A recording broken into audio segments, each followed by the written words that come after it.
Hi everybody, happy Friday. I hope you're well. So I'm Mel from Sussex Social. I am an email marketing and social media consultant.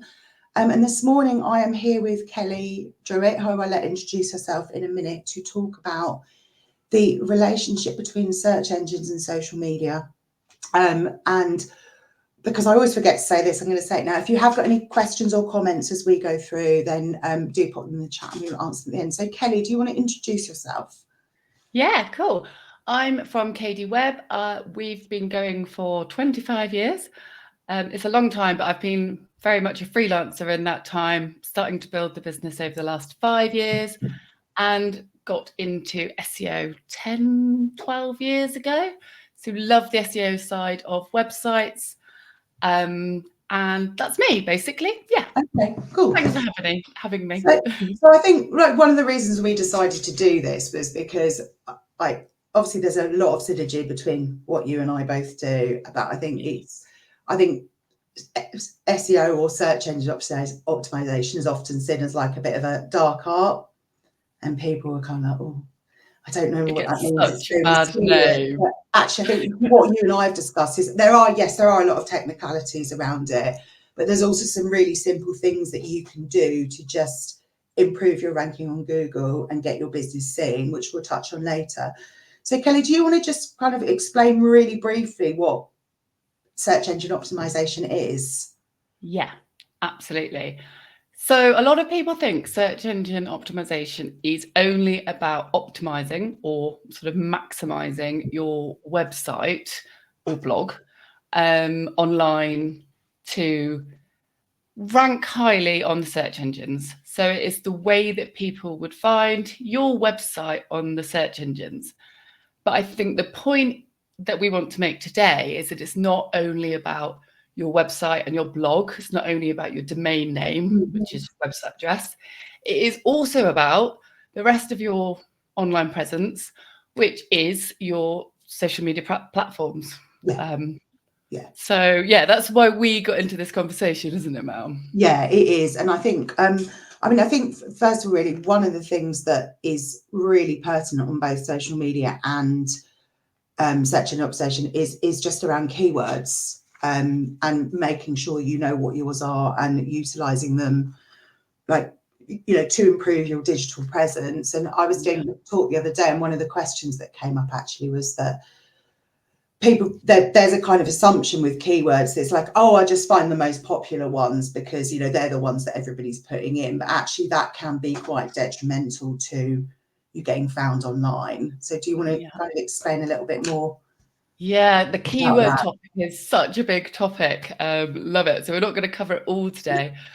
But yeah, what Mel is saying is when people think about the key phrases that they're going to use on their website or on social media, which we will be covering in a minute, people often aim for these really high competition key phrases that they think that their client is going to search for on the internet. And the problem is when you're aiming for such high competition key phrases, you're never going to get to the top of a search engine because we are small businesses and we haven't got the resources to be able to put into our content and our social or our content. Yes, Kelly. To be able to rank that high. Let's repeat myself. So yeah, that is the point, is where we want to be aiming for sort of ones that are more accessible, ones that are more sort of niche down, and do the keyword research. I could bang on about this for a little bit longer if you want me to, Mel. But I think essentially, just to give an example, I mean, I'm plucking this out of thin air, but if you're like, if somebody is searching for, like, if you put in social media management into a search engine, there are going to be millions of results. Yeah. So if that's a service that you're offering, it's like thinking about, looking at that, but also looking at other keywords and search terms that are widely searched, but don't have such high competition. Yeah. So what we do now is, so back in the day, keywords were always used on websites. This is kind of before social media even existed, actually. and they were literally just a word. But now what we use is key phrases. So they're long tail. Yeah. I hate that phrase, but it's a long tail key phrase. And it's basically just a phrase, the things that people would search online. So if you think about, okay, so social media management, what you could think about, or research at least, if someone was searching for social media management Sussex, and say that's geographically targeted. Yeah. Now there's a lot more to it, because you could add a few more key phrases onto that, and you could also sort of come in as a back door almost. What can I think of? So social media management for I don't know, the health industry or something like that. So it's actually a longer key phrase. People will have been like quite specific in their search, because that's how we search these days. And then those are the phrases that you want to look for to rank better, more highly, and have less competition.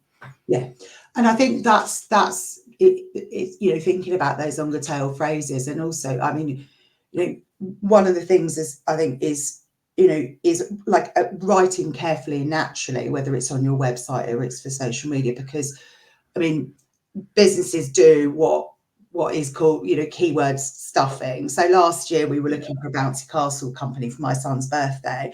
My husband's a developer, so he was just like, oh my God, this website, they have said bouncy castle hire in Sussex, Hayward Heath, Burgess Hill, they're the towns that are local to me, about 50 times on the first page of the website.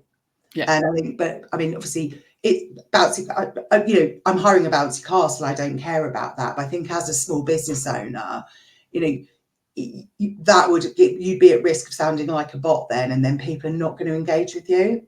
Absolutely. And also you'd get penalized by the search engines for keyword stuffing anyway. So maybe they didn't have, I don't know how we found them, maybe they didn't have much competition or something like that. Maybe they did turn up on the search engines. But actually Google does penalize if you put, what we mean by keyword stuffing is putting that term into one page or even across the whole website or blog too many times. So you sound unnatural. So there is a balance between doing the right keyword research, finding the right key phrase, but also sounding really natural. We're having a thing at the moment with AI where obviously people are using lots of artificial intelligence to write their content, and Google is fighting back. So Google will always fight I guess eliminate people that are being too spammy or being not clear or dishonest. Really what you want to do with search engines is make sure that you're thinking of the user, thinking of the visitor to your website or social media, and being as clear and honest and open as you can, whilst also having this little bird on your shoulder going, oh, put the key phrase, put the key phrase in, put the key phrase in. And that's really how it works better, and you'll have more longevity online that way. Yeah, and I think one of the things that we touched on, actually, and going back to the kind of long tail phrases, is that you know keywords are becoming like increasingly important on social media. I mean, it used to be a case of like, okay, you know, so Twitter invented hashtags in 2007 to group together a content that was shared at a conference. So it was always very much, you know, the keywords research on a lot of the social media platforms was, you know, you had to have that hashtag in front to get picked up by the algorithm and shown in people's search. Obviously, the algorithms, which again we could talk about all day, have got a lot more sophisticated. So actually, like here on LinkedIn, for example, the algorithm will scan your profile, your content, and look at those keywords and phrases rather than just focusing on hashtags. Which for a lot of people is a real relief, because you know, a lot of people are like, I don't really understand what they're for anyway. And oh God, you know, Instagram used to be like, you can use up to 30. We're trying to find 30 really relevant hashtags. It just looked awful as well, didn't it? You know, yeah. And also because they're clickable, it does then take you to other people's you know, you are then going away, you're essentially driving people to the competition. I mean, on here on LinkedIn, the jury's kind of out of whether you should use them. I'm still of the opinion that you should, but I think what's really important when you're writing your profiles is thinking about being careful, natural, but actually utilising those longer tail keywords and phrases. And I mean, you gave a great example, you know, social media for the healthcare industry.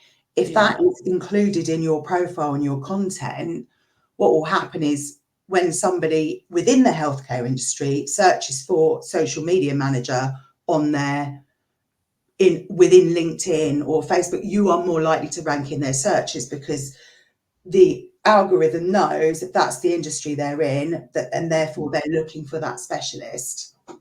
So it's about being human, but also actually being really specific. So including things in your headline, for example, or in your about section, actually really clearly say, like, who you are, what you do. This is what I do. Yeah, how you help I think them.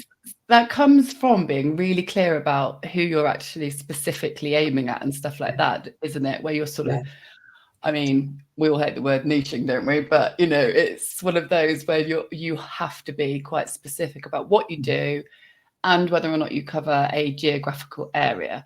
There are other ways to try and rank, but this is really helpful on social media, and that's why we're doing this today. Yes. Yeah, and I think it's definitely, you know, and I think one of the things that is really key, and I you know, in the work that I do, you know, I get a lot of questions about, you know, the next big thing. So should I be using TikTok? Should I be doing video? And actually, these foundations are really essential, because if you're really clear about who your audience is and you know what they're searching for, that will help you to improve your website, but it'll also help you to understand the type of content that you need to be sharing to attract them. And that connects that's the relationship between social media and search engines. And it just, you know, overall that will just boost your organic presence. It's funny because this whole next big thing, you know, it's actually what you need is that really solid foundation, whether or not it's your website or anything. People chase algorithms all the time, but this really is for, you know, like CNN or like BBC or stuff like that, the people that are really, really being affected by algorithms, which, you know, small businesses would. But if you've got really solid foundations and you're doing a good job and looking after your visitors, that is actually when you'll stick on the search engines. I wanted to just oh, sorry, go. And I just to add, it takes time. There isn't like, you know, there isn't like a download a blueprint for SEO, social media, do this, and suddenly No fairy dust on up the first page of Google, and everybody comes to your website isn't going to buy from you, because it just doesn't work like that. It's a long game. I do say it's a little bit like, I don't know, you know, trying to get fit or something like that. You have to do it over a long period. Whereas me, I'm like, I'll just go to the gym. Nothing's happened. So I think that probably moves us on to the next one. Is just to really talk about how social media can benefit your search, your SEO, because it's not like your presence on social media isn't what Google call a ranking factor. So, but it is really, really important for lots of different reasons. So Kelly, do you want to just sort of share why you think it's important, and then I'll Yeah, I love this relationship, because what happens with SEO, search engine optimization, is that the search engines are looking at your domain name, they're looking at your website, and they're thinking, I sort of imagine them to be alive. It's kind of weird, but they're thinking to themselves, right, is this person trustworthy? Are they interesting, authoritative? Have they got the knowledge? Do we want to rank this website? Because basically Google will not send their users to a website that is rubbish. It's a no. So when the search engines are looking at the website and the blog, they're also looking at the social media. So is this person, does this social media account, does it link up with the website? So if you've got, we're going to touch on this, what is called NAP consistency in a minute, but does this web social media account link up with the website? And is this person making a good effort on social media? Have they got the right bio in place? Are they mentioning these keywords? Are they talking about the same thing on their social media as they are on their website? You know, is this person legit, basically? And that is what I love about that sort of relationship between the two. Search engines are looking at both. Yeah, and I think there's two things here. I think, you know, having a really good, consistent presence on social media means, you know, if somebody's more likely to search for you and your business, which is, you know, a signal actually this person's got people, you know, people like this person, they're interested in what they do, they're sharing content on social media. You know, the more traffic you get to your website, essentially the better it's going to, you know, the higher it's going to rank on Google. And I'm just going to jump in and answer Sarah's question in a minute. I got distracted. And you know, and that's therefore signposting people to your content. But also, I think one of the things is, if you've got a topic you talk about a lot on social media that consistently performs well, you can use that to inform the content that you're going to put onto your website. Yeah, definitely should be a sort of marriage, I guess, between the two. Yeah, and vice versa. I mean, if you've got a blog post, I mean, I haven't written one for ages, so bad. You know, if you've got a blog post or even a video that's on there, you can use that and like break that down into social media content, and then use that to drive people back to the website. Absolutely, you know, and then repurposing it all. Repurposing, yeah, definitely. Sarah's asking if there will be a recording, because she said there was a live screen for ages. Yeah, you will be able to watch the replay, Sarah, but we can also send it to you. Cool. Yeah, so I think that you know, it's just about thinking about not getting too bogged down in the technicalities. If you want to talk about technicalities, go and talk to Kelly, because it's not my area. But you know, it's just about having that solid foundation and actually thinking about how to connect the two. You know, so if you are going to write a blog, how do I repurpose this on social media and use it to signpost people? If you've got a frequently asked questions page on your website, which I would recommend that you have, because that's a good thing to have, you know, feed that into your social media content, you know, because it's natural, and then it's connected, and then that helps you to build authority. So Kelly, you were going to just share some really simple things that you could all go away and do today on Friday, if you're so inclined, to just improve your organic SEO, weren't you? Yeah, so 2 brilliant tips that you can just literally take away and do today or do this weekend, because, you know, let's face it, we all work at the weekends, we're small businesses. So one of them is reviews on social media, excuse me. One thing that will bring or at least help the search engines recognize that you are doing a really good job for your clients, and therefore they'll rank you higher on the result pages, what we call SERPs, are reviews. So what happens is, because reviews on Facebook or on Google or LinkedIn, they have like a huge validity, because search engines can see that person is real. They've existed on LinkedIn for a certain amount of time, you know, and they've now given you a review. So it's like a real life review almost. And it's telling the search engines, yes, this person is legit. I love that word today, but it's showing the search engines that you do have this real review. What I would recommend is, when you ask your clients for reviews, and be honest, don't be spammy, don't get your friends, your mates just to randomly write reviews for you, because that's recognizable. It's recognizable to humans and it's recognizable to search engines. But when you ask your clients to do reviews for you, use the key phrase, or use at least ask them to use at least the name of the service that you have offered to them or, you know, provided for them.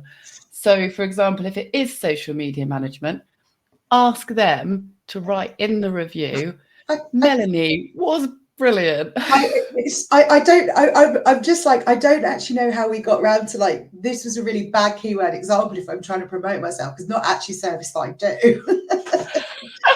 Well, that's fine. This is a caveat. Social media management. Yeah. But I probably have got some reviews lurking around on the internet from when I did used to offer that service. Yeah, So. yeah. You could maybe ask people to change the keywords in some of the reviews or something. Like if you don't want to come up as, you know, management, you'd rather come up as.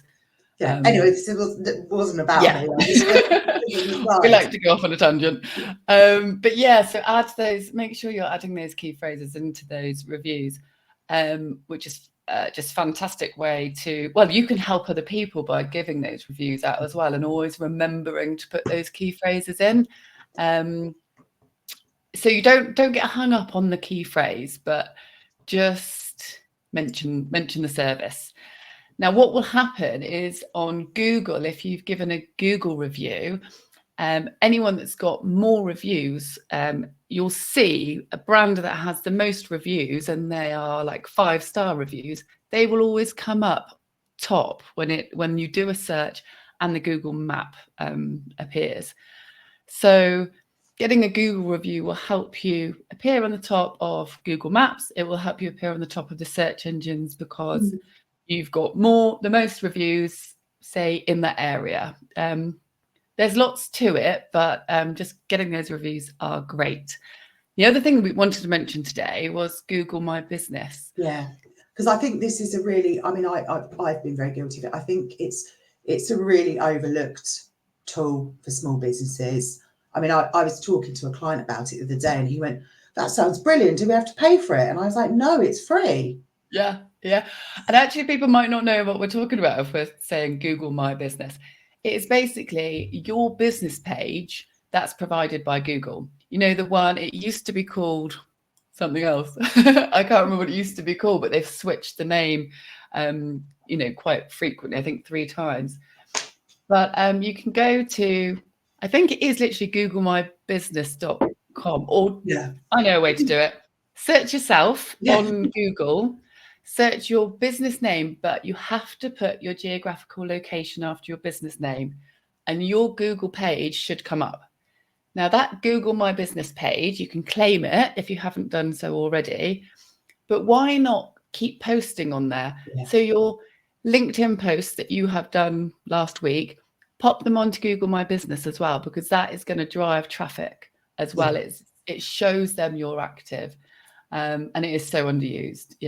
Yeah, and I think, you know, I mean, I was setting one up the other day, and it was, you know, there's so many things you can add in there now, kind of, you know, like frequently asked questions, and so I think it is a really sort of valuable resource, and I suppose one that kind of bridges the gap really between SEO and social media, because it's kind of like social media in the fact that you can post your social media content on there, but also it has those huge direct benefits for search engines. And I feel like Google's pushing that, you know, quite a lot, so it's something to utilize, which actually brings us around to our next tip, which is quite amazing, really, which is my favorite. You do. So I have to confess, until we spoke about this, when was it last week? I was like, I had never heard this term. So, and then when you said, I was like, oh, of course. So do you want it? So your kind of next, I guess, tip for improving your organic SEO is? It is called NAP consistency, and it is NAP stands for name, address, phone number. But actually it sort of extends beyond that. So what we're talking about when we're talking about NAP consistency is being consistent all across the internet. So what we don't want to do with any of our platforms, with our website, with our blog, we don't want to confuse search engines. We want to make sure that they know me, Kelly Druitt, I'm the same person on this website as on my LinkedIn, as on my Facebook, as on my, I want to say Twitter, but X, blah, blah, blah. So you're the same person. So what you could do today is just ensure that you've got your up-to-date postal address. This happens a lot where people move and they don't update their address online. Make sure you've got the correct phone number. Don't have a mobile one place and, a landline another place. You need the same. Logo should be consistent. A great one is opening times. Put your opening times on Google My Business. They are so valuable for people to know, when you're open. Someone a couple of years ago had been advised to put their opening times as 24 hours because someone had advised them that they would go up to the top on Google Maps all the time if they put themselves open as 24 hours. That's not going to be the truth because Google needs to see that you are being honest and open. So ensure that your opening times are correct. And a really big one that people do often is have the wrong website address on their Twitter account or their LinkedIn account or whatever it is. So we've now got what's called a HTTPS at the beginning of our website addresses because it means that our website is secure. What happens is a lot of people still have it's HTTP. Okay. And so they haven't copied that website address and put it onto their social media. They've left it. And what happens is a little redirect. So you hardly see it. It's a little blip. But basically, someone will click on your website and it will go to the non-secure website first, and then it will redirect around to the secure website. And it's just not a good signal for Google. So just make sure you've got the right address in there. It's a really simple thing to do. And even down to business name. So don't have different business names across your platforms. If you are, I'm KD Web Limited, but I use KD Web everywhere to ensure that, apart from obviously the legal documents and things like that. But because I like KD Web, it's a lot easier than Limited, but I ensure there's a KD, KAYDEE space, capital letter, web at the end, and it is consistent. And that means the search engines will understand this brand is the same here, here, here, here, and here, instead of getting confused. Yeah. So great takeaways. That's really, really interesting, actually, because I think, and one of the things that can improve your, I guess, like coming up in search in LinkedIn. Is like making sure that you update your profile regularly. And I think so often we forget. I mean, somebody said, like, I've got my LinkedIn profile to connect through to a page on my website. And I was on a call with someone and she said, I've just clicked on your link and it doesn't actually work because I changed the name of the page. And of course, but I didn't even, like, obviously being, we're all trying to do all these big different things. Oh, absolutely. It happens to the best of us. And yeah. I just went, and I didn't even know. Yeah. And until somebody actually told me. So I think it's important to actually, go through and think. I think so with social media, quite often people get really worried about posting content all the time. But actually, there's lots of other things. Making sure your profile is optimized and, making sure you're actually engaging with people is really important. Another great thing to do actually is to keep Googling yourself. And it sounds terribly vain, but honestly, Google your first name, surname, and Google your brand name, and just keep doing it, and just have a little click around, and you'll suddenly be like, oh, that link doesn't work. Go fix it. But also, you might find what people are saying about you, which is obviously great. Sarah's also, I don't know if you can see the comments. I don't work when I need to work, so opening times don't really apply. Would you advise me to put something made up in it anyway? So yeah, I'm similar to this. So what I would do is I will put my contactable times, or the times that I am available for meetings. And actually, I look really lazy online because I've put 10 a.m. to 4 p.m. and I'm like, actually, I probably work, 6 till whatever time. But I limit it to those days because that's my contactable, accessible time for clients. And that is what I do. Yeah. Yeah, I think that's good. And then it's consistent. When you were talking about that consistency, because it is totally up to people how they want to run their business. But I do know some people who don't have a phone number on their website, and they don't want people calling them, and actually they don't really give out their phone number to clients. Does that impact your? So I can't say that it's a huge factor, but so I have, it's not really a false number, but it routes through to my computer, the telephone number, and I will get messages via email and things like that. But for me, I think that phone number makes, me look contactable.